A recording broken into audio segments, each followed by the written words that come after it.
네, 안녕하세요.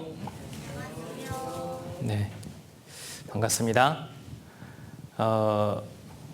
담임 목사님께서 밑에서 찬송 특송하시는 거 보고 가라고 하셔가지고 보고 왔는데 밑에서 봐야 이 특송이 더 은혜로운 것 같습니다.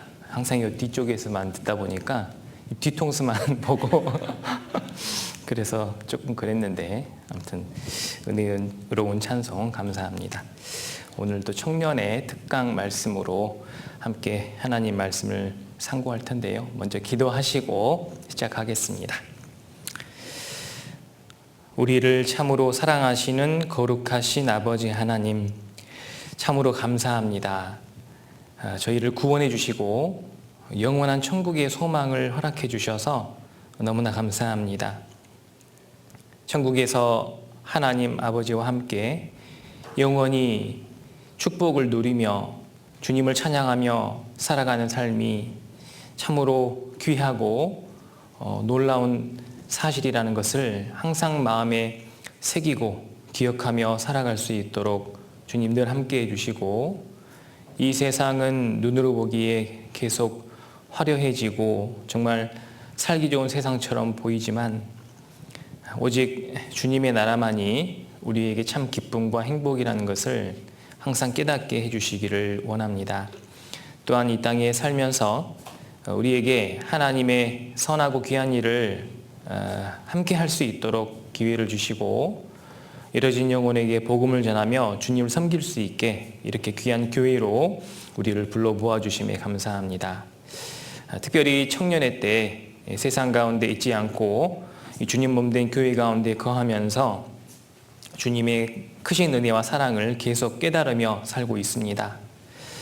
이 젊음의 때를 주님을 위해 사용할 수 있도록 하나님 우리 마음과 생각을 주장해 주시고, 우리의 믿음과 신앙이 주님을 향해 성장하고 온전히 나아갈 수 있도록 보살펴 주시옵소서. 또한 교회 가운데 청년으로서 맡겨진 많은 일들을 충성된 마음과 모습으로 하게 해주시고, 또 하나님께서 일일이 각 사람의 모든 삶을 주관하셔서 주님을 섬기고 복음을 전하는 데 부족함이 없는 청년들이 될 수 있도록 인도해 주시옵소서. 오늘도 주님 말씀 앞에 함께 모였습니다. 우리에게 필요한 말씀, 합당한 말씀 베푸셔서 우리 마음과 심령에 새겨주시고, 또 그 말씀에 순종하며 더욱 주님께 축복받는 우리 모두가 될 수 있도록 도와주시기를 원합니다. 말씀의 시간, 주 성령님께서 각 사람에게 두루 역사해 주셔서 오직 하나님의 뜻과 은혜와 사랑만 나타날 수 있도록 인도해 주시옵소서. 언제나 우리를 사랑하시는 예수님 이름으로 기도드립니다. 아멘. 네, 함께 성경 찾겠습니다. 성경 창세기 25장입니다. 창세기 25장 25절부터 27절까지입니다.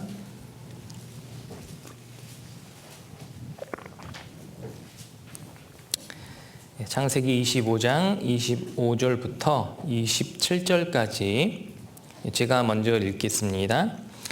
먼저 나온 자는 붉고 전신이 갓옷 같아서 이름을 에서라 하였고, 후에 나온 아우는 손으로 에서의 발꿈치를 잡았으므로 그 이름을 야곱이라 하였으며, 리브가가 그들을 낳을 때에 이삭이 60세이었더라. 27절은 같이 읽겠습니다. 그 아이들이 장성함에 에서는 익숙한 사냥꾼인 고로 들 사람이 되고, 야곱은 정용한 사람인 고로 장막에 거하니. 됐습니다. 자, 오늘은 에서와 야곱에 대해서 배워보고 교훈을 좀 받아보고자 합니다. 말씀을 드리기 전에 청년회잖아요.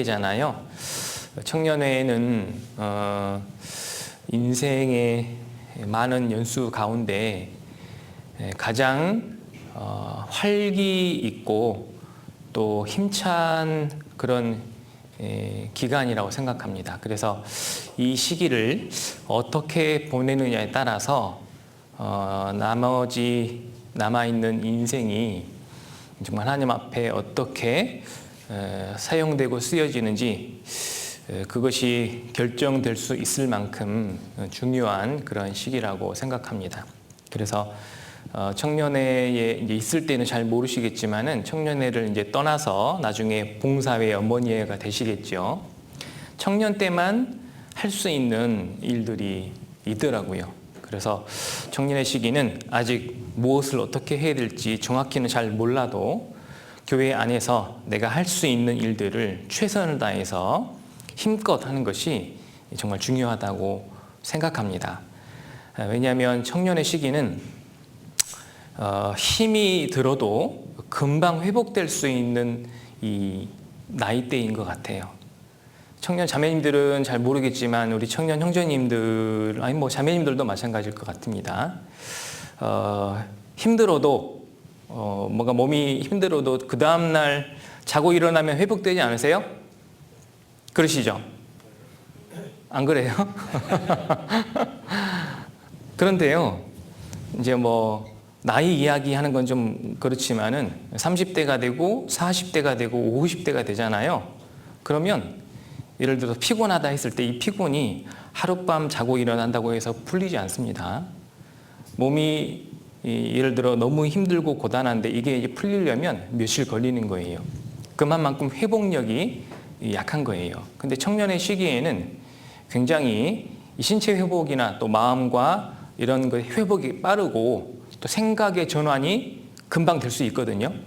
그렇기 때문에 청년의 때는 정말 하나님의 말씀 가운데 중요한 진리를 많이 깨달으셔야 되고, 내 신앙을 이제 아직 완성이 아니니까 온전한 모습으로 계속 성장시켜야 하는 시기가 이 청년의 때라고 보는 겁니다. 그래서 할 수 있는 일들을 최대한 많이 하셔야 되고, 여러분 내 몸과 하나님이 주신 내 몸과 내 신앙을 믿으셔요. 그래서 할 수 있는 만큼 최대한 많은 일들을 하시는 게 청년의 때가 되어야 됩니다. 그래서 교회에서 봉사도 있겠지만은 정말 많은 일들이 있을 거예요. 그것을 거부하지 마시고 한마음 한뜻으로요, 정말 많은 일들을 해나가는 때가 청년의 때가 되어야 되고요. 이렇게 청년의 때를 온전한 모습으로 교회 안에서 잘 보내신 분은요, 나중에 이제 어디를 가든지, 어느 교회를 가든지, 어느 나라를 가든지, 또 봉사회를 올라가든지 어머니를 올라가더라도 아마 큰 어려움 없이 흔들리지 않고 믿음과 신앙의 길을 끝까지 갈 수가 있는 겁니다. 그래서 이제 구원받고 나서 처음 1년이 중요한 것처럼 청년의 때가 우리 인생의 신앙을 통틀어서 가장 중요한 시기이고, 이때 이 교회 안에 뿌리를 잘 내려둔 사람은 앞으로 주님 앞에 갈 때까지 신앙생활을요 끝까지 잘할 수 있을 겁니다. 중요한 시기라고 생각하시고, 봉사나 힘든 일, 어려운 일, 다양한 일 두려워하지 마시고 무엇이든지 다 하는 그런 형제 자매가 되었으면 좋겠습니다. 자, 오늘은 에서와 야곱에 대해서 한번 교훈을 받아보고자 하는데요. 자, 에서는 여기 27절에 보면은 에서는 익숙한 사냥꾼인 고로 들 사람이 되었다라고 되어 있죠. 그리고 야곱은 정령한 사람인 고로 장막에 거하니. 자, 에서는 그러니까 들 사람이고 야곱은 집 사람인 겁니다. 장막에 거했기 때문에 주로 집에 거하는 시간이 많았고, 에서는 주로 바깥에 있는 시간이 많았겠죠. 에서는 뭔가 둘 다 남자이긴 하지만 에서는 야곱보다 더 남성적인 어떤 그런 매력이 철철 넘치는 그런 사람이었을 거예요. 바깥에 나가서 사냥꾼이기 때문에 짐승을 잡고 짐승을 요리해서 짐승을 먹고 또 마시고 즐기는 이 바깥 생활을 추구하는 그런 사람이었고, 야곱은 정령하다라는 뜻이요, 평범하고 조용하고 수수한 사람이라는 뜻입니다. 그렇기 때문에 그는 밖에 나가서 요란하게 사는 것보다는 집에서 명상의 시간이라든지 또 부모님과 교제의 시간이라든지 이렇게 정적인 모습으로 살아가는 것을 더 좋아했던 사람이죠. 하지만 두 사람 중에 꾀가 더 많았던 사람은 누굽니까? 야곱이잖아요. 야곱이 동생으로 태어났지만 태어날 때 이 형 에서의 발꿈치를 잡고 이렇게 나왔잖아요. 태어나면서부터 굉장히 약간 교활한 모습을 보였던 사람이 야곱입니다.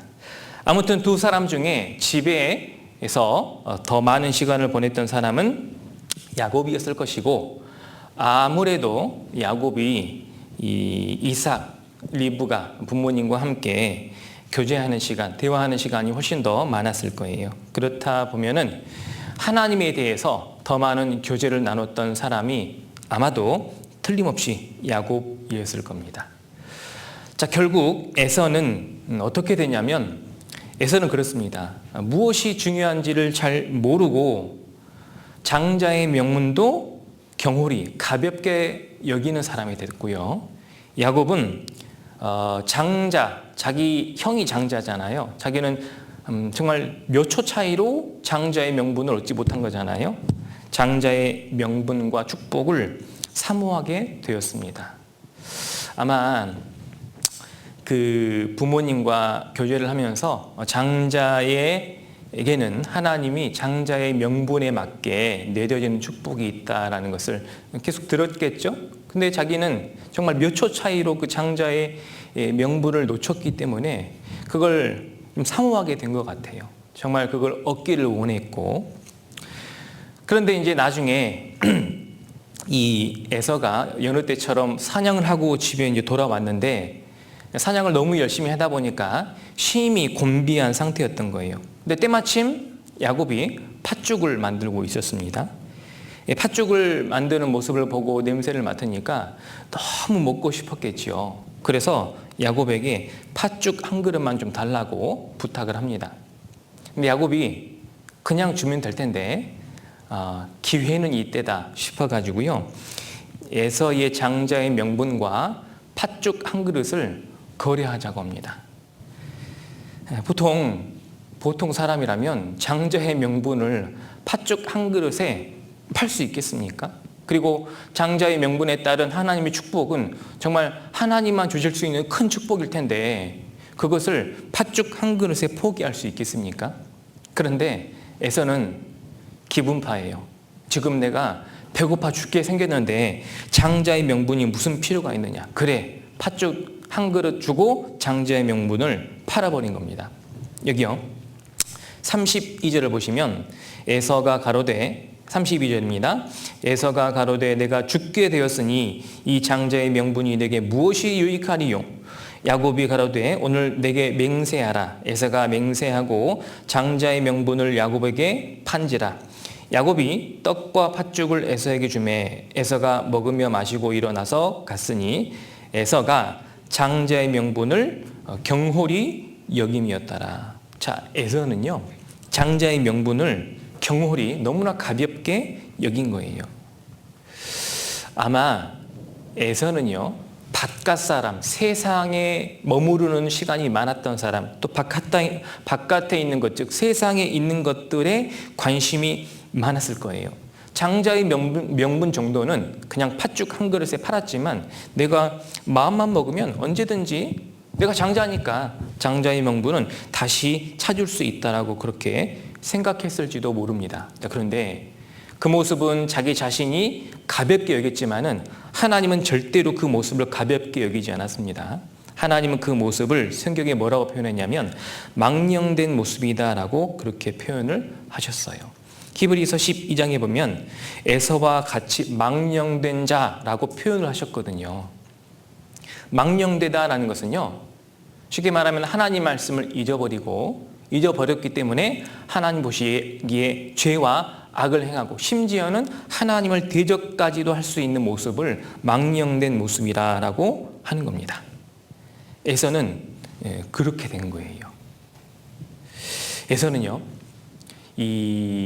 아마 우리 시대로 따지면 영혼 또는 영원한 것, 그리고 영적인 것, 하늘의 것, 이것에 관심이 없고 세상을 즐기며 세상에 파묻혀서 살아가는 세상 사람들의 모습과도 같습니다.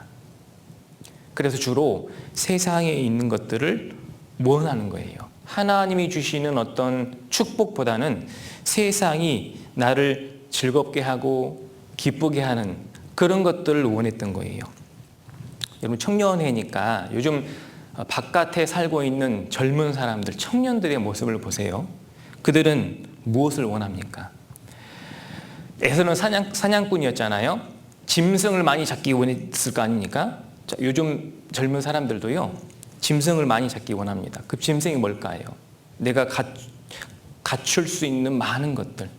예를 들면 청년의 시기는 이제 뭐 대학교를 졸업하고 나면 직장을 얻어야 되는데, 요즘 젊은 사람들이 좋아하는 직장, 직업이 있다면 이 일은 조금 하고 돈은 많이 벌 수 있는 그런 일들을 원하겠죠. 왜? 돈을 원하기 때문에. 돈이 많이 있으면 있을수록 좋다고 생각합니다. 돈으로 할 수 있는 일이 많고 돈이 많으면 인생을 즐기면서 살 수 있기 때문에요. 그리고 돈뿐만 아니라 여러분, 젊은 사람들 유튜브 많이 하죠. 개인 방송 많이 하죠. 혹시 이 가운데 개인 방송 하는 분 계셔요? 안 계셔요? 안 계시죠? 혹시 있으면 또 함부로 말하면 안 될까 봐. 자, 개인 방송을 하는 것은 물론 유익한 측면도 있지만 대부분 이 개인 방송이라고 하는 것은요, 하는 분 계셔요? 나를 드러내기 위해서 하는 겁니다. 그럼 개인 방송을 하든 또는 SNS나 공식적으로 뭐 페이스북이라든지 올리는 것들 있잖아요. 거기에 조회수가 많고 좋아요가 많이 붙고 구독자가 많이 생겨야 그게 이제 좋은 거잖아요. 그걸 좋아하잖아요. 그 뭡니까? 세상 사람들에게 인기를 얻고 싶은 거예요. 명예를 얻고 싶습니다. 그걸 많이 얻기를 원해요. 그리고 내 인생은 재미가 많았으면 좋겠다. 재미있게 살기를 원합니다. 그리고 꼭 재미만을 추구하는 건 아니에요. 세상적인 커리어, 경력도 많이 쌓기를 원합니다. 세상적으로 더 성공하고 잘 되기를 원해요. 그리고 에서는 아마 이 겉모습, 외모가 에서 어떤 모습이었을까요?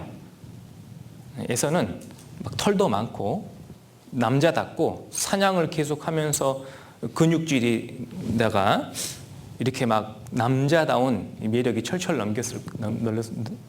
많았을 거예요. 요즘 젊은 사람들도 그와 같은 모습을 좋아합니다. 세상적으로, 외모적으로 뛰어난 모습으로 살기를 원해요. 그래서 젊은 사람들도 예전에, 저의 시대에는 모르겠습니다. 제가 청년 때는 우리 형제님들, 남자들이 외모에다가 그렇게 많은 이렇게 신경 쓰지 않았거든요.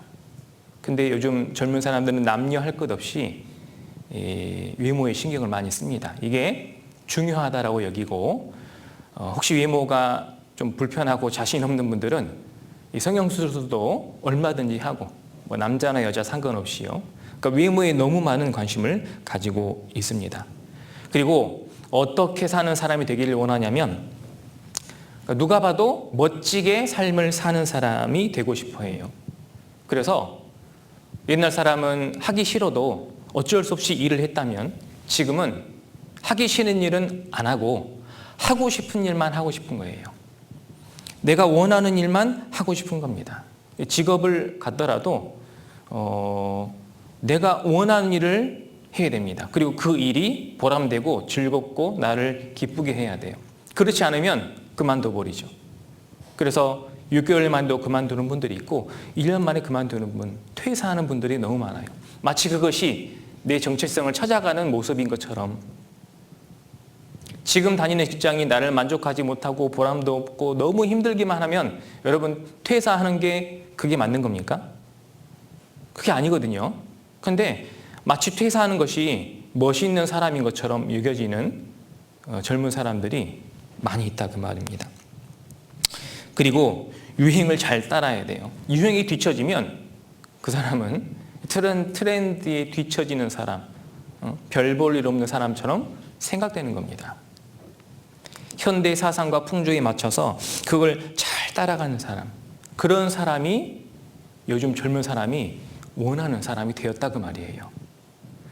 자, 그렇게 되면 결국 어떤 사람이 늘어나는 거냐면 나 중심의 삶을 사는 사람, 쉽게 말해 개인주의의 사상이 많아지게 되고요. 쾌락주의, 쾌락이 우선이 되는 그런 사상이 많아지게 되고요. 욜로족들이 많아집니다. 욜로족 무슨 뜻인지 아시죠? You only live once. 너는 한 번뿐인 인생을 살게 될 텐데 그 인생이 즐겁고 재미있고 쾌락적인 인생이 되어야 되지 않겠느냐. 한 번뿐인 인생 즐기며 살아라. 그래서요, 그런 사람들이 점점 많아지고 있는데 이것이 바로 에서와 같은 모습이에요. 그렇지 않습니까? 교회 안에서도 이 에서와 같은 모습으로 사는 사람이 있을 수 있다는 거죠. 틀림없이 구원받고 교회로 나오고 있지만 세상에서는 바깥 세상에 있는 것들을 즐기며 정말 세상적으로 여러 가지를 갖추고 살기를 원하는 그런 사람. 우리 육신 속에도요, 이 에서와 같은 삶을 살려고 하는 그런 육신의 정욕이 있는 거예요. 반면에 야곱과 같은 삶은 어떤 모습일까요? 야곱은요, 이 집사람이잖아요. 장막 중심이에요. 자, 야곱은 구원을 받고 교회 안에 머무르면서 그 안에서 주어지는 하나님의 축복을 사모하고 꾸준히 교회 안에서 하나님의 말씀 가르침을 받는 그런 성도와 같은 모습이라고 할 수 있는 겁니다. 물론 구원받지 못한 사람은 온통 에서와 같은 모습만 있을 거예요. 근데 구원받은 사람은 성령님이 오셔서요, 성령의 소욕이라는 게 있기 때문에 야곱과 같은 모습으로 살려고 하는 그런 정욕도 있을 것이고 또 에서와 같은 모습으로 살려고 하는 그러한 육신의 정욕도 틀림없이 있을 겁니다. 자, 그렇다면 우리는 에서와 같은 사람이 되어야 될까요? 야곱과 같은 사람이 되어야 될까요? 우리는 야곱과 같은 사람이 되어야 됩니다. 왜냐하면 결국 하나님의 축복을 누가 받게 되는지 그것을 보셔야 돼요. 세상에 많은 사람들에게 인기를 얻고 또 세상에서 성공하고 보란듯이 세상을 즐기며 어려움 없이 살아가는 삶이 지금은 좋아 보일 수 있습니다. 그런데 하나님이 그 사람에게 하나님 축복을 주실 수 있느냐? 그럴 수 없다 그 말입니다. 세상의 즐거움과 재미는 잠깐 있지만 하나님이 주시는 축복은 영원하거든요. 여러분, 청년의 시기에 무엇이 더 중요한지를 진지하게 생각해보고 나는 정말 에사와 같은 삶을 살 것인지 야곱과 같은 삶을 살 것인지 우리는 잘 생각해 보셔야 됩니다. 자, 결국 장자의 축복을 누가 받았느냐? 여러분, 누가 받았습니까? 장자의 축복 누가 받았습니까? 명분은 에서가 팥죽 한 그릇에 팔았지만은 결국 이삭이 나이가 많이 들어서 이제 앞도 잘 안 보이고 이제 하나님께 갈 날이 얼마 안 남았다는 걸 알고 이제 장자인 에서에게 축복을 하려고 했어요. 근데 결국 장자의 축복은 누가 받았습니까? 야곱이 받았잖아요. 아버지 이삭이 나이 많아 눈이 잘 어두워 보이지 않을 때 자기 큰아들 에서에게 나를 위해서 짐승을 잡아서 요리를 해와라. 별미를 해오면 네가 그 음식을 먹고 너를 마음껏 축복하리라. 그 이야기를 옆에 리브가가 들었네요. 리브가는 야곱을 더 사랑했거든요. 야곱에게 너 얼른 가서 온몸을 형 에서처럼 꾸미고 내가 음식은 할 테니까 그 별미를 가지고 아버지께 들어가서 축복받아라. 장자의 축복을 받아라라고 조언을 해 주었죠. 결국 야곱은 리브가가 조언해 준 대로 몸을 에서와 같이 꾸미고요. 별미, 엄마가 만들어준 별미를 가지고 축복을 받으러 갑니다. 이삭이 자기에게 다가온 야곱을 보고요. 너는 누구냐? 에서입니다. 이상하네. 음성은 야곱의 음성인데 손을 맞아보니까 손은 에서라는 거예요. 이상하다, 이상하다. 그런데 결국 별미를 맛있게 먹고 이 야곱에게 축복을 해주십니다.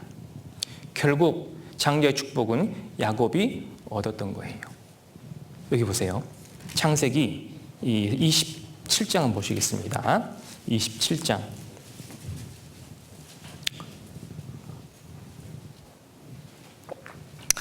27장 27절부터 제가 읽겠습니다.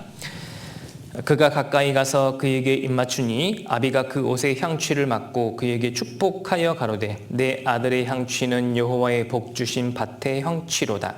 하나님은 하늘의 이슬과 땅의 기름짐이며 풍성한 곡식과 포도주로 내게 주시기를 원하노라.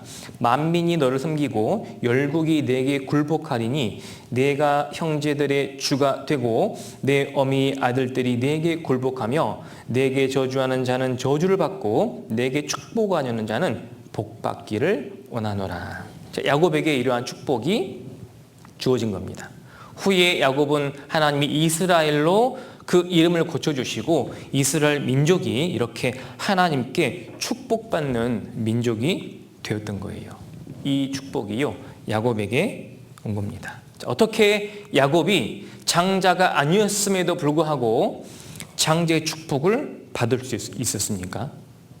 그것은 야곱이요 장자의 축복을 간절히 원했기 때문이에요. 하나님의 뜻을 아시겠습니까?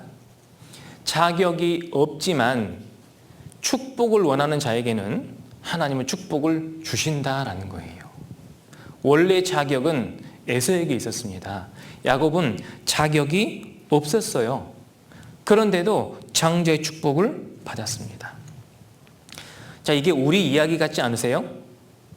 우리는 원래 죄인으로 태어났고 죄를 짓고 살았기 때문에 절대로 우리는 천국에 들어갈 수 없습니다. 천국에 들어갈 수 있는 자격 자체가 없었어요.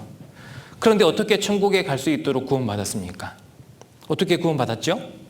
우리는 하나님의 은혜로 구원받았다고 하죠.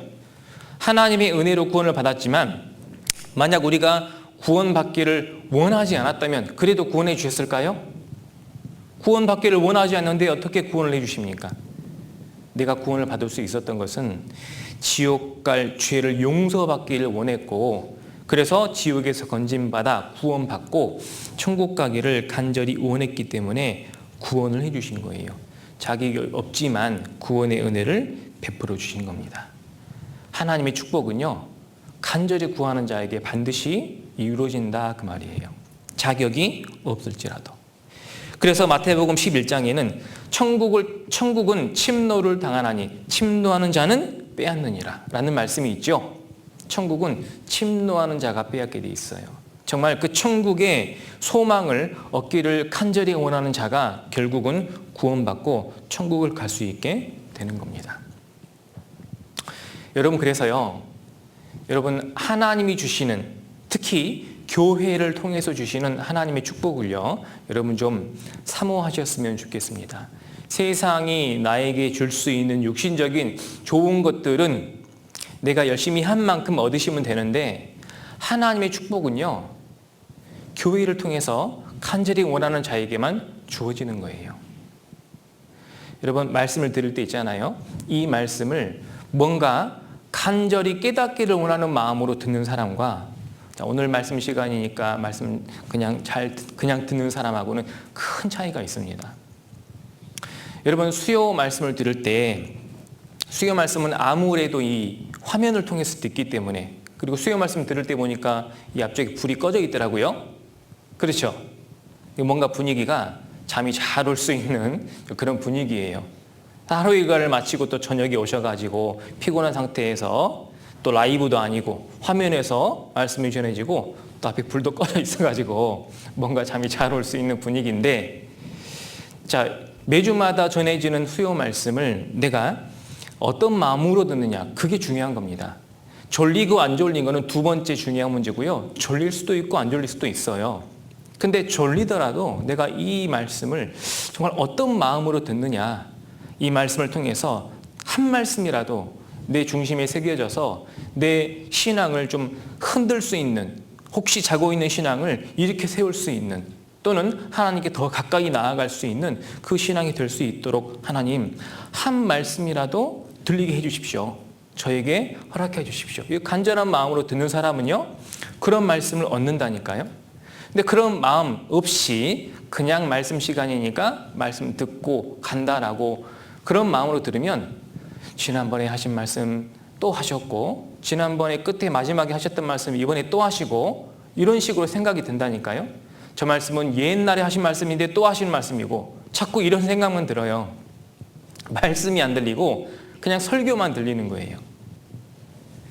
그래서요, 교회 안에서 간절히 원하는 자에게는 하나님이 반드시 축복을 주신다.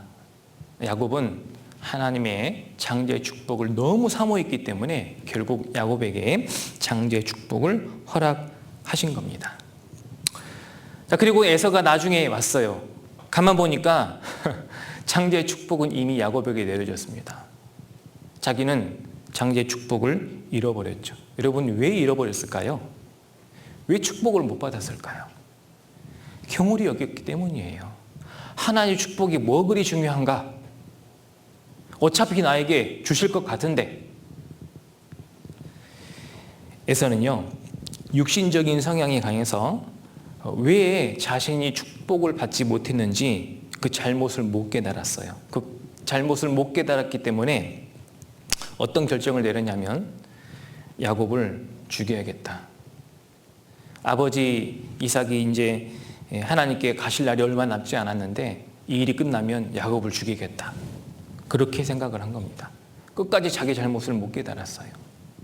어쩔 수 없이 야곱은 어떻게 됐습니까? 형을 피해서요, 도망갈 수밖에 없었어요. 어머니 리브가가 형이 너 죽이려고 하니까 너 떠나 있어라. 하란에 가면 라반이라는 외조부가 계시는데 거기로 가라.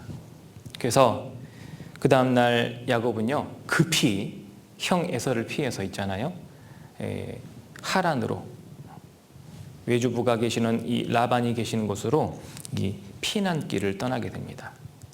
자, 이걸 보면서 하나님은 이삭을 통해서 야곱을 축복하셨잖아요. 축복하시자마자 어떤 일이 생겼죠?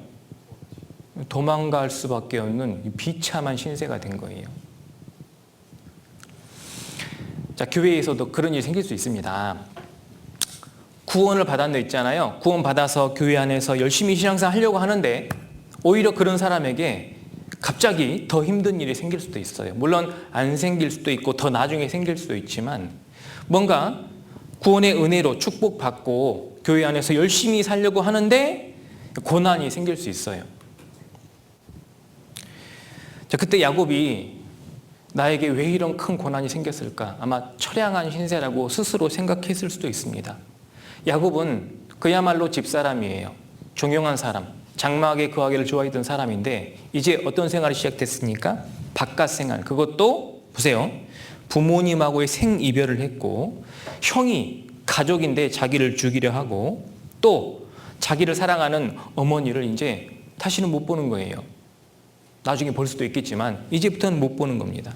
그리고 이 홀로 떠나는 광야길, 가족들과 같이 가면 모르겠지만 자기 혼자 떠나야 되잖아요. 광야길을. 그것도요, 이 브엘세바에서 야곱이 이제 돌베개하고 잠이 들었던 이 베델까지의 거리가 약 100km 정도 된대요.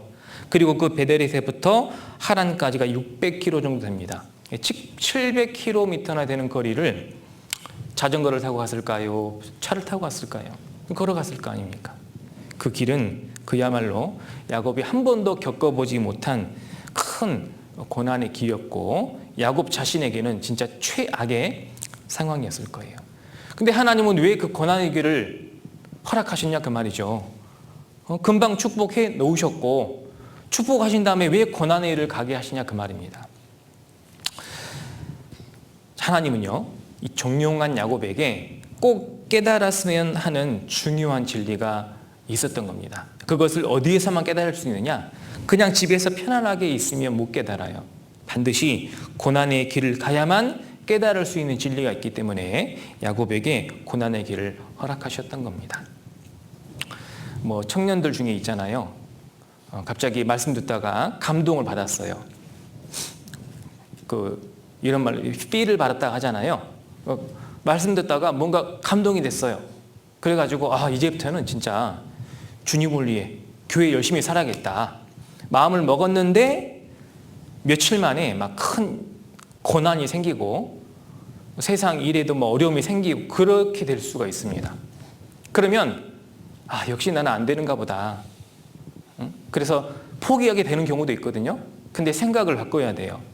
어려운 일이 생겼다는 것은 하나님 뜻대로 살지 못하게 만들어버리는 게 아니고요. 뭔가 깨닫게 해주시는 것이 있다는 거죠. 하나님이 그 고난을 통해서요, 어려움을 통해서 틀림없이 뭔가를 깨닫게 해주시기 위해서 허락하신 겁니다. 야곱도 마찬가지죠. 야곱이 반드시 깨달아야 하는 진리가 있었던 거예요. 그걸 어디서 깨달았냐면 베델에서 깨달은 겁니다. 야곱이 베델에서 돌 베개 삼아서 누웠을 때, 여러분이요, 부모님과 가족들 다 떠나서 홀로 광야의 길을 간다고 생각해 보세요. 이제 밤이 됐으니까 더 이상 길 못 가고 이제 잠을 좀 자야 되잖아요. 그래서 대충 누워서 자는데 베개가 없어서 돌로 베개를 하고 하늘을 바라보면서 이제 누워 있다고 생각해 보십시오. 얼마나 처량할까요? 내가 며칠 전까지만 해도 부모님과 부러울 것 없이 편안한 삶을 살았는데 하나님의 장제 축복까지 받았는데 이게 도대체 무슨 일이냐? 자, 그때 깨닫게 하셨거든요. 여기 성경 창세기 28장입니다. 창세기 28장. 자, 창세기 28장 16절입니다. 16절 말씀 같이 읽겠습니다. 야곱이 잠이 깨어 가로되 께서 과연 여기 계시거늘 내가 알지 못하였도다. 야곱이 잠이 깨어서 뭘 깨달았느냐? 여호와께서 과연 여기 계시거늘 내가 알지 못하였도다. 여러분, 잠이 깨어야 깨달아집니다. 이제 말씀 시간에 자면 안 돼요. 잠이 깨어서 여호와께서 과연 여기 계시거늘 내가 그동안은 몰랐다, 그 말입니다. 이번에 깨달은 게 있는데 여호와께서 과연 여기 계신다라는 것을 야곱은 깨달은 거예요. 야곱은 이걸 깨닫고요, 이 고난의 길을 있잖아요, 끝까지 갈 수 있었던 겁니다. 또 훈련의 시간을 통해서 다시 돌아올 수 있었던 거예요. 그리고 다시 가족들을 만나게 된 겁니다. 그 고난의 길 가운데 야곱은 하나님이 과연 여기 계신다라는 것을 깨달았어요. 그래서 그 장소에 이름을 지었는데 뭐라고 지었다고요? 베델. 무슨 뜻이죠? 하나님의 집이라는 뜻이에요. 그래서 이 야곱은 진정한 신앙생활이 고난에서부터 시작됐다는 걸 알 수 있습니다. 그 고난 가운데 여호와께서 과연 여기 계신다는 걸 깨달았고, 그리고 그 고난의 길을 계속 가서 그 외삼촌 라반의 집에서 훈련을 받고, 거기에서 결혼을 하는 등 위로도 받고, 또 합당한 축복도 받았고, 또 고난을 참고 견디는 가운데 여러 가지 신앙의 위기도 있었지요. 또 신앙의 퇴보도 좀 있었습니다. 그러나 다시 베델에 돌아와서 그 신앙을 회복하면서 그 이름이 이스라엘로 고쳐주셨고, 그리고 그 야곱의 신앙은 다시 신앙을 회복하고 온전한 신앙생활을 하게 됐을 뿐만 아니라 형 에서하고도 재회를 했는데 더 이상 형이 자기를 죽이려고 하지도 않고, 결국 하나님은 야곱을 이스라엘로 이름을 고쳐주시고 이스라엘의 온 세대 가운데 항상 하나님을 증거하는 그런 민족이 되게 해주신 겁니다.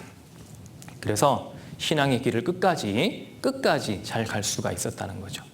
그 진리를 깨달았기 때문입니다. 여호와께서 과연 여기 계신다는 것, 그것과 함께 동시에 깨달았던 게 하나님이 늘 나와 함께 하시는구나 라는 것을 깨달았어요. 그것 때문에 믿음과 신앙의 길을 끝까지 갈 수 있었습니다. 여러분, 믿음과 신앙의 길을 끝까지 갈 수 있다는 것이 정말로 중요합니다. 저도 청년회 때 많은 청년들하고 같이 교제를 했을 거 아닙니까? 제가 이제 목포에서 신앙생활을 했을 때 그때 당시 청년회가 약 6, 70명 정도 됐습니다. 근데 그중에 지금 교회 안에 있는 분도 많이 계시거든요. 근데 떠난 분도 계셔요. 어디 갔을까요? 다른 교회 간 게 아니에요. 어디로 간지 몰라요. 정말 안타깝습니다. 일단은 신앙생활을 잘하든 못하든지 끝까지 한다는 게 굉장히 중요하거든요. 그게 일단 승리하는 거예요. 신앙생활을 끝까지 하려면 신앙 속에서 많은 일들을 겪게 될 텐데 그 가운데 꼭 믿고 깨달아야 할 부분, 여호와께서 하나님께서 여기 계신다. 그러니까 내가 현재 신앙생활을 하고 있는 곳 그곳에 계신다. 그리고 어떤 일이 있어도 하나님이 나와 함께 하신다라는 것을 깨닫고 이걸 믿음으로 항상 붙잡고 사시면 끝까지 신앙생활을 할 수 있습니다. 사도 바울께서 신앙생활을 다 마치고 나서 간증하신 말씀이 있잖아요. 내가 선한 싸움을 싸우고 달려갔기를 마치고 믿음을 지켰으니. 사도 바울은요, 선한 싸움을 끝까지 싸웠어요. 정말 많은 고난과 역경이 있었잖아요. 그러나 포기하지 않고 그 선한 싸움을 끝까지 싸우고 그 달려갈 신앙의 길을 끝까지 잘 달려와서 이제 죽음 앞에서 내가 믿음을 지켰다. 이제 후로는 의의 면류관이 예비되어 있을 것이다. 그걸 확신했잖아요. 승리한 겁니다. 자, 사도 바울이 끝까지 할 수 있었던 이유가 사도 바울이 신앙이, 성향이 강하고 잘 참고 인내심이 많고 그래서 할 수 있었겠습니까? 아니에요. 물론 그것도 있었겠지만 정말 더 중요한 것은 사도 바울도 깨달은 거죠. 하나님이 함께 계신다. 그걸 깨달았잖아요. 자, 그런데 그걸 언제 깨닫냐 그 말이죠. 하나님이 과연 여기 계시는구나. 이걸 언제 깨닫느냐? 집에서 식사하고 나서 편안히 누워있을 때 그때 깨닫는 게 아니더라고요. 언제 깨닫냐면 고난 중에 깨닫는 거예요. 나한테 왜 이런 고난이 있느냐? 정말 힘들어할 때 그때 깨닫는 거라고요. 야곱이 그때 깨달았거든요. 야곱은 정말 처량하게 돌베개를 하고 잠들었을 때 그때 이제 깨달은 겁니다. 그래서 우리도 고난 중에 깨달아야 돼요. 그걸 깨달았을 때 더 이상은 그 고난이 두렵지 않은 겁니다. 여기요. 한번 여기 성경 잡아주십시오. 실로 잡아주시고 시편 23편 한번 보겠습니다. 시편 23편.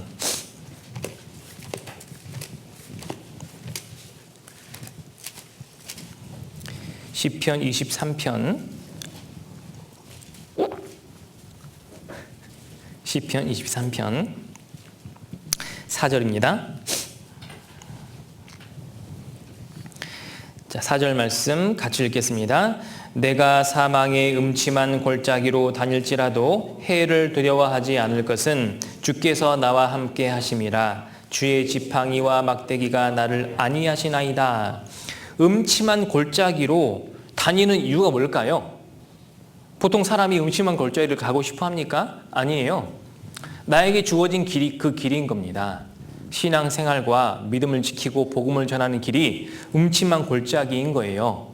하나님 그 길로 가라고 허락을 하신 거죠. 그런데 그 길로 가는데 해를 두려워하지 않는다. 어떤 고난이 있어도 두려워하지 않는다. 자, 이 사람이 뭔가 성격이 강해서 그런 게 아니에요. 그 이유가 뒤에 나오죠. 주께서 나와 함께 하심이라. 주님이 나와 함께 하신다라는 믿음이 확신한 사람은요, 고난이 와도 두려워하지 않습니다. 그리고 그 고난을 두려워하지 않고 잘 감당하다 보면은 결국은 그 고난을 통해서 반드시 보상이 있다라는 것을 깨달아야 돼요. 그걸 깨달아야 그 다음 고난도 참고 견디고 두려워하지 않을 수 있습니다. 그래서 고난을 잘 견딘다라는 것은 산 하나를 잘 넘어간다라고 보시면 돼요. 산을 넘기 전에는 내가 저 산을 넘어갈 수 있을까? 나 등산이라는 거 한 번도 안 해봤는데 저 산을 과연 내가 꼭대기까지 올라가서 다시 내려올 수 있을까? 처음에는 두렵겠죠. 근데 형제자매와 함께 하며 또 하나님이 함께 하신다라는 믿음을 가지고 끝까지 올라갔다가 잘 내려오면은요, 그 다음부터는 더 높은 산이 있어도 갈 수 있다니까요. 마치 그와 같습니다. 그리고 산을 넘어갔다 오면 반드시 보상이 있어요. 여기요, 시편 46편도 한번 찾아보시죠. 시편 46편 1절.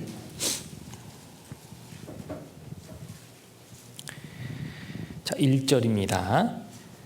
하나님은 우리의 피난처시오 힘이시니 환난 중에 만날 큰 도움이시라. 그러므로 땅이 변하든지 산이 흔들려 바다 가운데 빠지든지 바닷물이 흉룡하고 뛰놀든지 그것이 넘침으로 산이 요동할지라도 우리는 두려워 아니하리로다. 하나님은 환난 중에 만나는 큰 도움입니다. 하나님은 환난 중에 피난처시요, 환난 중에 우리에게 힘이 되어주시는 분이기 때문에 땅이 변하든지 산이 흔들리고 바다 가운데 빠지고 바닷물이 흉룡하고 그것이 넘침으로 산이 요동할지라도, 이 세상의 모습을 말하는 거예요. 코로나 때 정말 온 세상이 떠들썩하지 않았습니까? 그렇잖아요. 그리고 그 이후로 정말 세상이 급변하고 또 온난화, 자연환경뿐만 아니라 지진, 정말 전쟁의 위기, 또 앞으로 전염병이 오는데 이번에는 이 치사율이 굉장히 높은 그런 전염병이 올 수도 있다고 막 그러잖아요.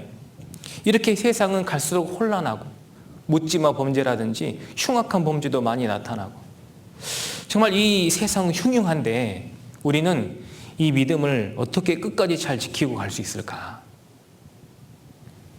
우리는 두려워하지 않으면 되는 거예요.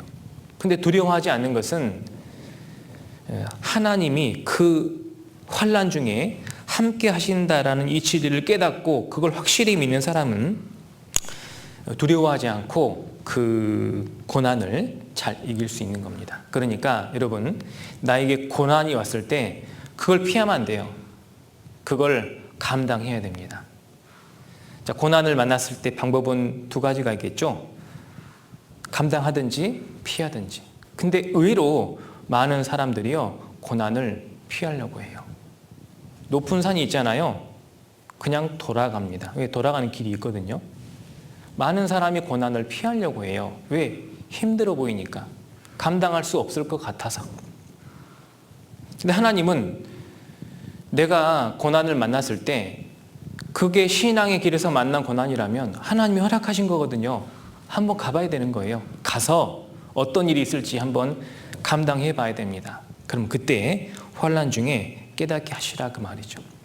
여러분, 야곱처럼 고난 중에 이 고난의 돌베개를 하고 한번 누워볼 필요가 있다 그 말이죠.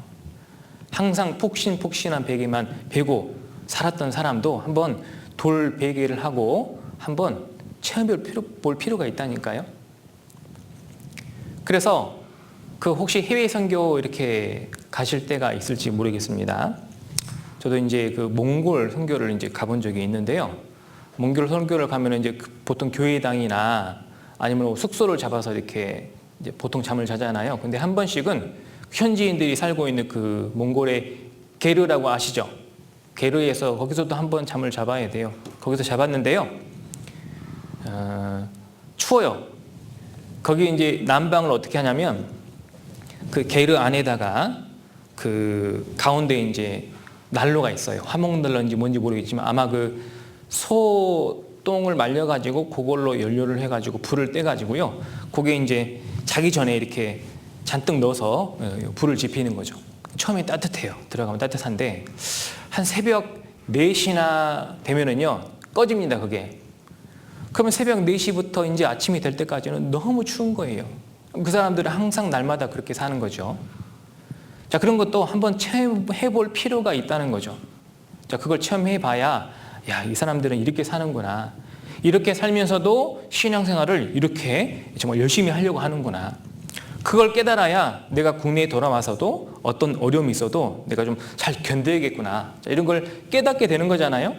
그러니까 하나님이 내 신앙 속에서 고난을 주시면 그 고난을 피하지 말고 한번 감당해 보라는 거죠. 그 고난의 돌베개를 한번 베고 거기 누워보시라 그 말이에요. 피하지 마시고. 그래서 신앙생활 하다 보면은요, 불편한 일을 만날 수 있습니다. 그 불편함을 피하지 마시고 한번 겪어보자 그 말이에요. 지금 하계수양회장에 가면은 온 그 실내에는 다 에어컨이 있죠. 혹시 에어컨 없을 때 하계수양에 참석하신 분 계셔요? 에어컨 하나도 없이 그냥 큰 대야에다가 얼음 거기다 넣어놓고 그 중간중간에 얼음 갖다 놓고 부채로 그걸 붙여가면서 열을 식혔던 거 혹시 그때 하계수양 가신 분 계세요? 안 계시죠? 지금 다 에어컨 있잖아요. 그죠? 그럼 그때는 너무 덥고 피곤하고 힘들고 그러니까 구원을 덜 받았을까요? 아니에요. 지금과 똑같이 정말 구원받는 역사가 많이 나타났습니다.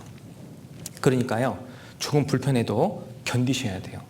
피곤하지만 따르는 어떤 신앙생활이 되어야 됩니다. 피곤하니까 이제는 좀 쉬어야겠다. 청년은 피곤해도 한번 끝까지 나의 한계가 어디가 끝인가 한번 테스트해 볼 필요가 있다니까요. 그리고요, 때로는 외로울 때도 있어요. 그리고 억울한 일을 당할 때도 있습니다. 교회에서 왜 이런 일이 생겼을까? 막 혼란스러울 때도 있어요. 다 이유가 있는 거예요. 기다리셔야 돼요. 실망스럽고 어려워도요, 그 교회를 절대로 떠나지 마시고 계속 청년의 안에, 교회 안에 한번 있어 봐야 됩니다. 거기서 하나님이 깨닫게 해주신다는 거죠. 여러분, 푹신한 베개, 아늑한 집, 부드러운 이불, 정말 편안한 침대, 향기 나는 소지품, 그런 것들을 너무 좋아하지 마세요. 여러분, 때로는 사탄 마귀가 사람이 그런 것들을 너무너무 좋아하니까요, 그것을 가지고 유혹을 합니다. 어떻게 유혹을 하냐면, 야곱처럼 사니까 재미없잖아. 솔직히 말하면 야곱처럼 사니까 힘들잖아. 그러니까 때로는 에서처럼 화끈하게, 남자답게, 멋있게 그렇게 한번 살아봐라고 세상에 있는 향기롭고 아름답고 편안한 것들을 계속 유혹한다니까요. 여기요, 잠언 성경 찾아보시죠. 잠언 7장입니다.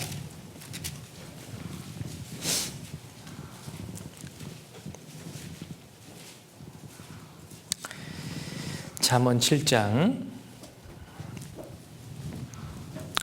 자, 여기 16절입니다. 제가 읽겠습니다. 내 침상에는 화문요와 애굽의 문체에 있는 이불을 폈고 몰약과 침량과 계피를 뿌렸노라. 자, 애굽의 문체에 있는 이불, 얼마나 아름다운 이불을 펴놨습니까? 몰약과 침량과 계피를 뿌렸으니까 얼마나 향기로웠을까요? 자, 18절. 오라, 우리가 아침까지 흡족하게 서로 사랑하며 사랑함으로 희락하자. 자, 이렇게 사탄 마귀는요, 유혹하고 있는 거예요. 자, 아침까지 흡족하게 서로 사랑하면, 사랑함으로 희락, 즐겁고 재미있게 지내면 어떻게 될까요? 큰일 나는 거예요. 지금 이 여인은 남편이 있는 사람이거든요. 하나님 앞에 큰 죄를 지을 뿐만 아니라 육신적으로 큰 해를 당할 수 있습니다. 사탄 마귀가 계속 유혹하는 거예요.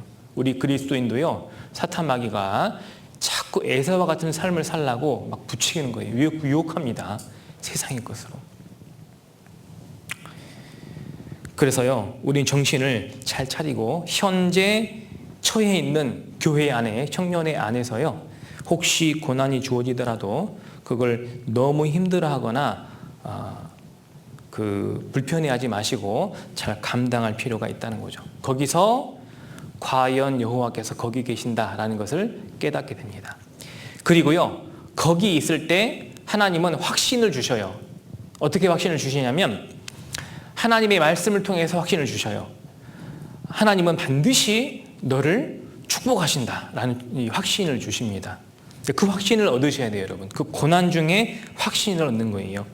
다시 야곱의 고난의 현장으로 돌아가 볼게요. 창세기 28장 13절입니다.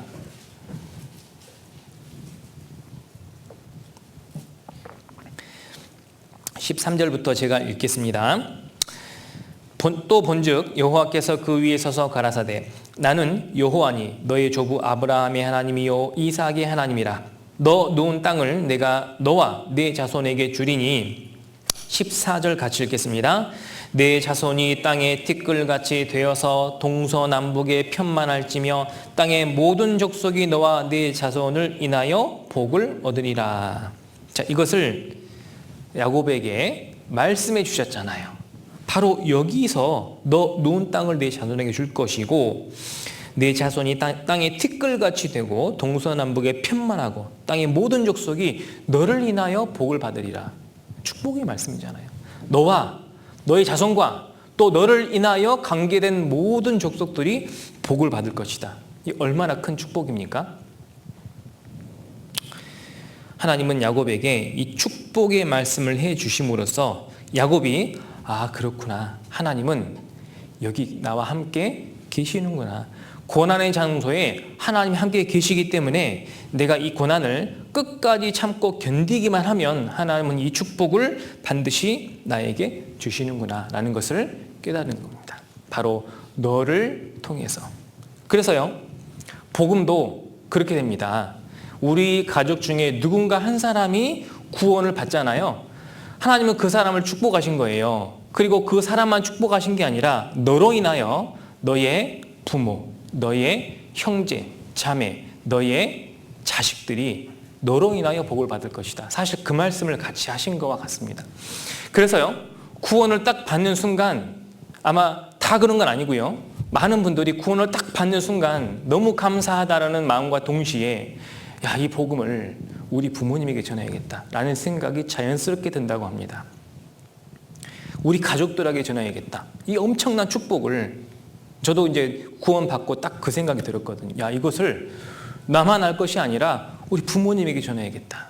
우리 가족들에게 전해야겠다라는 생각이 들잖아요. 저는 그게 하나님이 주신 마음이구나라는 것을 나중에 알았습니다. 하나님이 너로 인하여 다른 족속들이, 다른 가족들이 복을 받게 할 것이다. 그러니까 하나님은 나를 통해서 축복을 약속하신 거예요. 그래서 하나님이 함께 계신다라는 것을 거기서 깨닫게 된 겁니다. 자, 우리에게도 동일하게 말씀하시는 거예요. 여기 15절 한번 보시죠. 15절 말씀, 중요한 말씀이니까 같이 읽겠습니다. 내가 너와 함께 있어 내가 어디로 가든지 너를 지키며 너를 이끌어 이 땅으로 돌아오게 할지라. 내가 네게 허락한 것을 다 이루기까지 너를 떠나지 아니하리라 하신지라. 내가 너와 함께 있어. 이것을 하나님은 야곱에게 꼭 깨달아야 한다라고 말씀해 주신 거예요. 어디를 가든지 너를 지킬 것이며 너를 이끌어서 이 땅으로 돌아오게 할지라. 이 땅이 무슨 땅입니까? 베델, 하나님의 집이고 하나님이 그곳에서 야곱을 축복하셨잖아요. 그러니까 축복의 장소로 반드시 오게 하실 것이다. 그 말입니다. 어떤 고난이 있어도 어디 가서 무슨 일을 당하든지 하나님이 반드시 이 축복의 땅으로 너를 이끌어 오게 할 것이다.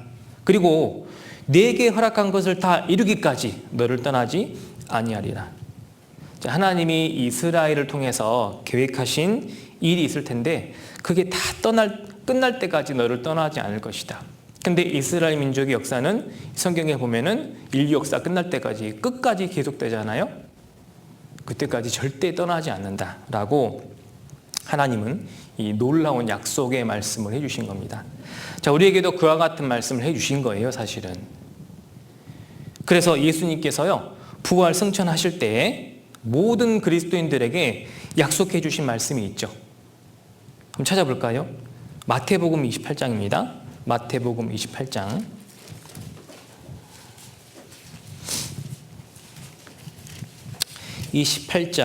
19절입니다.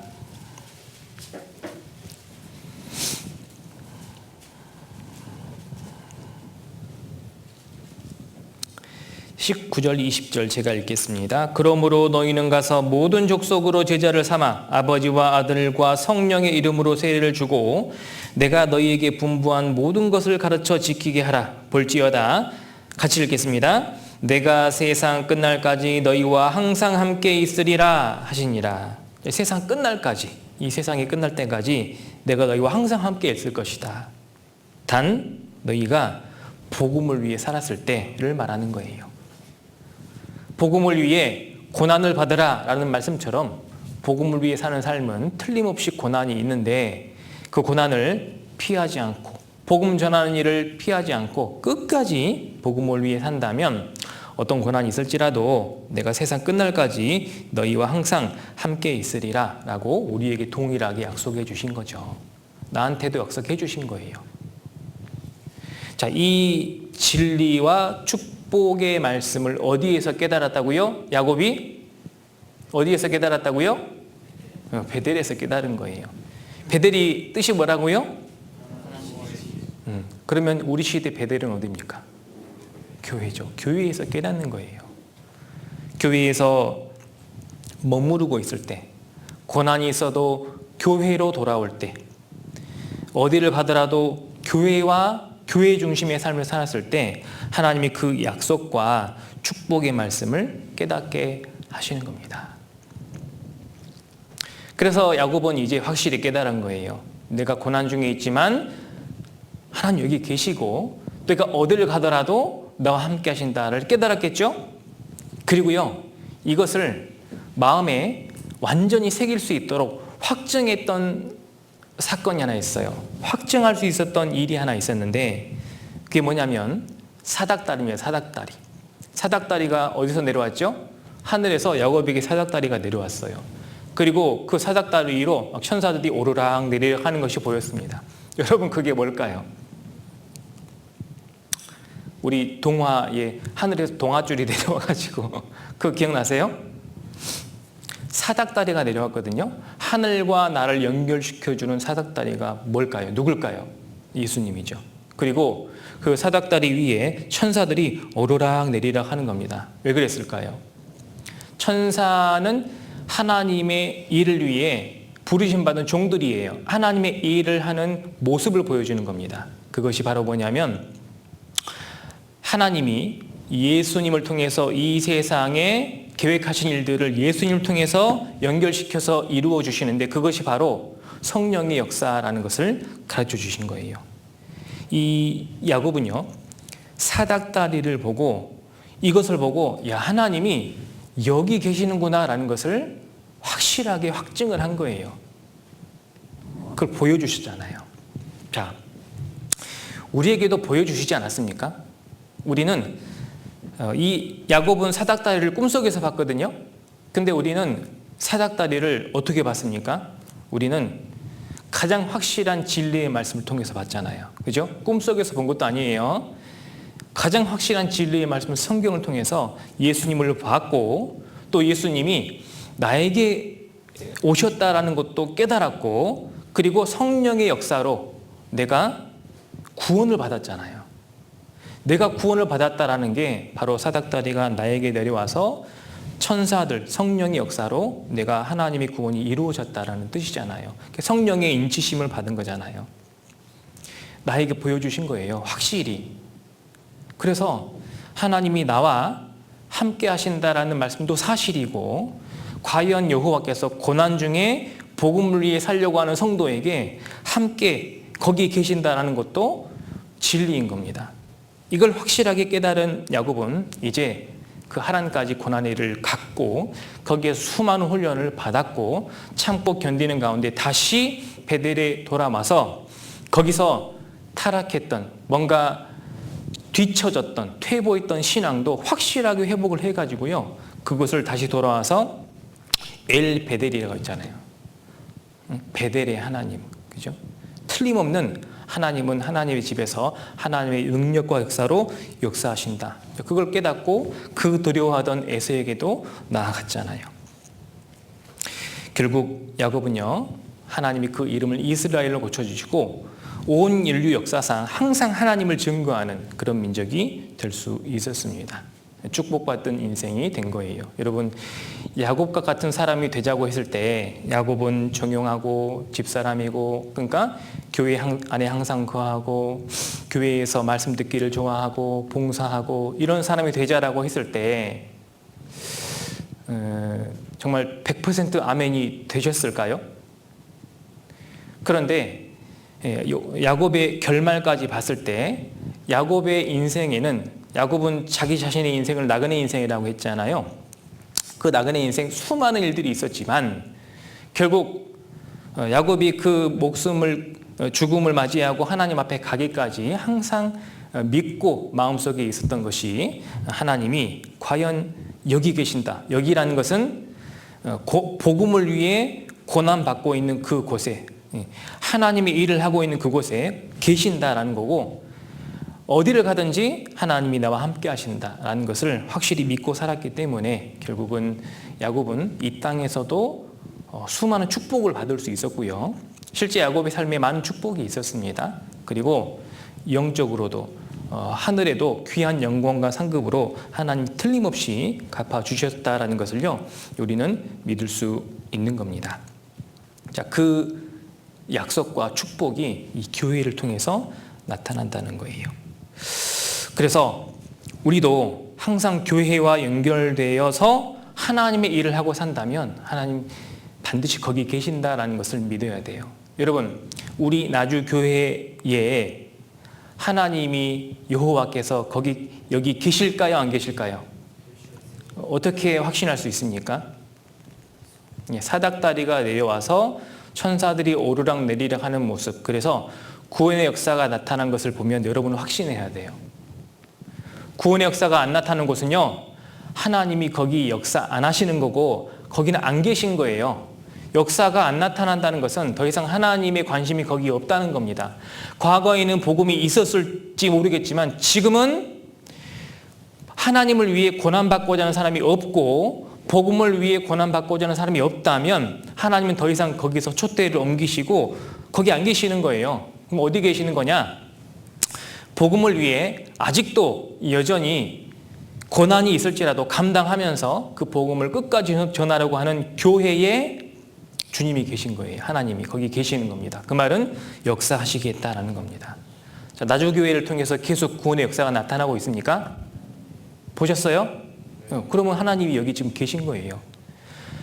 우리 총회와 전국교회, 특히 하계수양회를 통해서 구원의 역사가 나타나고 있는 걸 보셨습니까? 보셨어요? 그러면 하나님이 거기 계신 거예요. 그럼 다른 곳에 가면 돼요, 안 돼요? 안 됩니다. 자, 그럼 여기 여호와께서 계신 것이 확실하다면 이 교회 안에서 이제 복음을 위해 힘쓰셔요. 그리고 고난이 오면 받으셔야 됩니다. 틀림없이 하나님은 감당할 수 있는 고난만 주시기 때문에 어려운 일이 와도요, 견디셔야 돼요. 참고 인내하시고, 어떤 일이 생길지 몰라요. 참고 견디고 인내하시면 놀랍게도 사닥다리와 천사들이 오르락 내리락 하는 그 역사를 우리가 확실히 볼 수 있을 겁니다. 자, 오늘 사냥꾼 에서와 정용한 야곱에 대해서 한번 교훈을 받아봤는데, 우리는 정용한 야곱이 되었으면 좋겠습니다. 정용하면 왠지 수수하고 조용하고 재미없고 지루하고 그렇게 생각이 될 수 있는데, 근데 정용한 야곱은 어디에 주로 머물렀는가를 보면은요, 절대 재미없고 지루한 사람이 아닌 겁니다. 교회 안에 머물렀을 때 하나님은 그의 삶을 가장 재밌고 기쁘고 축복된 삶으로 만들어 주신 거예요. 반면 에서의 삶은 어떻게 됐을까요? 에서는요, 끝까지 못 깨달았습니다. 야곱이 에서를 만나러 갔을 때 야곱이 에서의 마음을 좀 부드럽게 하려고, 야곱이 교활하고 껴감하는 사람이잖아요. 많은 이 어떤 가축과 이 소유들을 선물로 몇 대를 먼저 보낸 거예요. 그래서 에서가 야곱을 만났을 때 이게 도대체 뭐냐?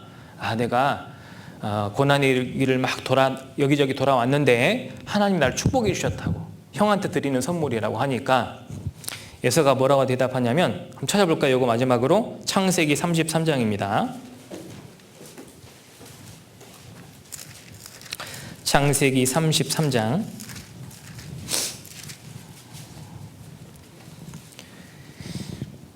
자, 창세기 33장 9절입니다. 자, 에서의 대답입니다. 에서가 가로되 내 동생아 내게 있는 것이 족하니 내 소유는 너에게 돌아. 자, 내게 있는 것이 족하다. 여러분, 에서가 뭘 갖고 있었길래 족했을까요? 뭘 가지고 있었길래 만족하며 살았을까요? 온통 세상적인 것만 갖고 있었던 거예요. 그러면서 이걸로 족하다라고 했겠죠? 자기는 만족했어요. 근데요, 결과적으로는 남는 것이 하나도 없는 사람이 된 거예요. 그렇지 않습니까? 세상의 것은 지나감이라. 세상의 형적은 지나감이라. 세상의 것은요, 썩어서 없어질 겁니다. 아무것도 남은 게 없어요. 내게 있는 것이 뭐냐면 온통 육신적인 것인데 그걸 만족하고 있잖아요. 지금 장자의 축복도 잃어버렸고 영적으로 얻은 게 하나도 없는데 만족하고 있잖아요. 이때까지도 못 깨달은 거예요. 결국 에서의 후손이 어떻게 된지 아십니까? 에서의 후손은요, 에돔 족속이라고 해가지고 자손 대대로 이스라엘을 대적하고 괴롭히는 그런 민족이 됐고요. 결국 하나님께도 저주받은 민족이 되어버린 겁니다. 오바댜 성경에 보시면 에돔을 향한 하나님의 저주가 나와요. 결국 지금은 이 에돔 족속이 어떻게 됐는지도 모를 정도로 사라져버린 그런 민족이 되어버린 거예요. 아무것도 남는 게 없다니까요. 육신적인 삶은 그렇습니다. 육신적인 것으로 절대 만족하지 마세요. 그런데 반대로 야곱은요. 야곱 여기 창세기 11절입니다. 33장 11절. 자, 야곱은 무엇이 다른지 한번 보세요. 11절 같이 읽겠습니다. 하나님이 내게 은혜를 베푸셨고 나의 소유도 족하오니 청컨대 내가 형님께 드리는 예물을 받으소서 하고 그에게 강건함에 받으니라. 자, 야곱은 뭐가 다르죠? 소유도 족한데 뭐가 하나 더 있죠. 하나님이 내게 은혜를 베푸셨고, 이게 야곱이 다른 점이에요. 야곱은 하나님이 베푸신 은혜가 너무 많았던 겁니다. 여러분, 야곱과 에서 중에 누가 성공한 인생을 살았습니까? 누가 성공한 인생 살았습니까? 야곱이잖아요. 그러면 우리가 정령한 야곱과 같은 삶을 살아야 될까요? 아니면 사냥꾼 에서와 같은 삶을 살아야 될까요? 어떤 삶을 살아야 되는지 아마 답은 나올 겁니다. 우리가 야곱은요, 성경 이사야 41장에 보시면 지렁이 같은 너 야곱아 그렇게 돼 있어요. 야곱은 지렁이처럼 아주 연약하고 하찮은 그런 존재처럼 보였을 거예요. 에서한테는 매일 집에만 있고, 남자가 말이야 바깥에 돌아다녀야지, 집에서 팥죽이나 쓰고 말이야 그렇게 재미없고 하찮게 보였을 수 있습니다. 야곱이 그렇게 보였을 수 있는데, 하나님은 지렁이 같은 너 야곱도 두려워하지 말아라. 왜? 내가 너와 함께 할 것이다. 결국 야곱은 하나님의 큰 축복을 받은 사람이 됐던 것처럼 우리도 세상 사람들이 나를 볼 때는 하찮게 보일 수 있습니다. 맨날 교회만 다니고 도대체 무슨 재미로 사는지 모르겠다. 너는 이것도 안 하고 이것도 안 하고 이것도 안 즐기고 저것도 안 하고 도대체 뭐냐? 정말 재미없다. 막 그렇게 비난 받을 수도 있어요. 그렇지 않겠습니까? 근데 하나님은 절대 그렇게 안 보신다는 거. 하나님은 우리에게 큰 은혜와 축복을 준비하시고요. 여기 은혜를 하나님께서 베푸셨고 나의 소유도 족하오니, 결국은 영육간에 축복받는 사람이 되는 거예요. 여러분, 그 축복을 바라고 원하셔야 됩니다. 청년의 때 정말 우리가 꼭 깨달아야 할 진리가, 하나님은 구원의 역사가 나타나는 곳, 그래서 수많은 고난이 있지만 거기 함께하는 그리스도인들이 있다면 틀림없이 거기 계신다는 것과, 그리고 내가 복음을 위해 살려고 한다면, 교회 안에 주님의 일을 위해 산다면 내가 어디를 가든지 어떤 모습으로 있든지 하나님이 나와 함께 하신다는 것, 이 중요한 진리를요 청년의 때 꼭 깨닫고 믿음으로 나머지 남아있는 신앙생활을 해나가셨으면 좋겠습니다. 그러면 우리 개개인도 영육간의 축복을 받을 뿐만 아니라 거기 사닥다리가 내려와서 하나님의 성령의 역사가 활발히 나타날 수 있을 겁니다. 자, 그런 믿음과 신앙생활을 우리 나주교회 청년의 형제자매님들이 해나가셨으면 좋겠습니다. 예, 기도하고 마치겠습니다. 예, 하나님 감사합니다. 저희는 정말 하나님 앞에도 연약하고 부족한 사람이고 세상 사람과 비교해도 내세울 곳 없는 사람이지만 우리는 하나님께 크신 은혜를 받은 사람이고 구원받아 영원한 천국의 소망을 가지고 있는 정말 놀라운 사람이라는 것을 알고 있습니다. 하나님 앞에 부족한 저희들 항상 말씀으로 가르쳐 주시고 이 믿음과 신앙의 길을 끝까지 갈 수 있도록 우리를 인도해 주시고 그 길에 항상 함께해 주시옵소서. 또한 여러 가지 힘들고 어려운 고난을 만날지라도 거기에 하나님이 함께 하신다는 사실을 알고 믿음으로 두려워하지 않고 어떤 고난이라도 잘 감당하게 하시고 그 고난 가운데 또 우리에게 합당한 은혜를 허락해 주시옵소서. 이 세상에 이루어져 있는 많은 영혼들 전도에서 구원받게 하는 일에 저희들 귀히 사용해 주시고 하나님 앞에 더욱 깨끗한 그릇이 될 수 있도록 교회 안에 항상 거하게 해주시고 하나님께서 우리를 귀히 사용해 주시기를 원합니다. 우리 청년 형제 자매님들 그 믿음과 신앙이 연약해지지 않도록 붙잡아 주시고 주님 오시는 날까지 전심전력하는 가운데 구원의 크신 역사로 나타내 보여주시고 주님 앞에 섰을 때 잘했다 충성된 종아 칭찬받는 우리 모두가 될 수 있기를 간절히 바라고 원합니다.